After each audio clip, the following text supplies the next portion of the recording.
দ্বিপাক্ষিক বৈঠকে মোদীকে একটি বিশেষ ছবির ফ্রেম উপহার দিয়েছেন ডক্টর ইউনূস, যা নিয়ে নানা মহলে উঠেছে প্রশ্ন। মোদীকে আবু সাইদের ছবির পরিবর্তে ডক্টর ইউনূসকে দেওয়া স্বর্ণপদকের ছবি নিয়ে প্রশ্ন তুলেছেন অনেকেই। ফেসবুকে যার ব্যাখ্যা দিয়েছেন আইন উপদেষ্টা। অবশ্য সেই ব্যাখ্যাটা তিনি দেননি। সুমন রহমানের দেওয়া একটি পোস্ট নিজের ফেসবুকে শেয়ার করেছেন তিনি। পোস্টে বলা হয়, আবু সাইদের প্রতিকৃতি দিলে সোজা সাপটা হিরোইজম হইতো, কিন্তু কূটনীতি জটিল জায়গা। ভারত চাণক্য নীতি অনুযায়ী চলে, তাকে তার গ্রামার দিয়েই মোকাবেলা করতে হবে। ইউনূস কূটনীতি করছেন, হিরোইজম না। তার লক্ষ্য ভারতকে আলোচনার টেবিলে আনা।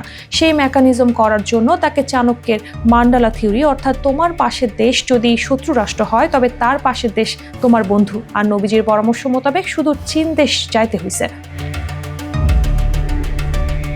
আরও বলা হয়, ভারত কেন আলোচনার টেবিলে বসতে রাজি হইল, কারণ এখানে প্রফেসর ইউনূস কৌটিল্যের দ্বৈত নীতি ইস্তেমাল করেছেন। একদিকে চীনের সঙ্গে ব্যবসা সম্প্রসারণ করতেছেন, আবার পাইপলাইনে পাকিস্তানও আছে, আর ভারতের দিকে বাড়িয়ে দিয়েছেন ভূরাজনৈতিক ও আঞ্চলিক সহযোগিতার হাত। ফলে ভারতের পক্ষে রাজনৈতিক দূরত্ব ঘোচানো ছাড়া আর কোনো উপায় বাকি থাকলো না। তাছাড়া জনম দুঃখী সাত ভগিনীর দুঃখের কথা যে ইউনূস অলরেডি বলে দিছেন, দুঃখ মুক্তির উপায়ও বাতলাই দিছেন, অর্থাৎ প্যান্ডোরার বক্স খুইলা গেছে।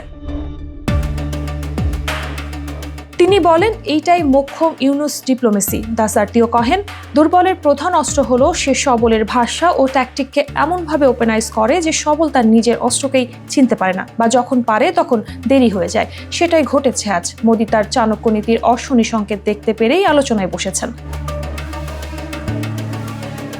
সাধারণত প্রধান উপদেষ্টা, বিদেশি রাষ্ট্রদূত কিংবা রাষ্ট্রপ্রধানদের উপহার হিসেবে আর্ট অফ ট্রাম্প নামে জুলাই অভ্যুত্থান নিয়ে বাংলাদেশি শিক্ষার্থীদের আঁকা দেয়াল চিত্রের একটি বই উপহার দিয়ে থাকেন। যে বইটি মোড়কে থাকে জুলাই আন্দোলনের শহীদ আবু সাইদের প্রতিকৃতি। তবে এবার এর ব্যতিক্রম দেখা গেল নরেন্দ্র মোদীর ক্ষেত্রে।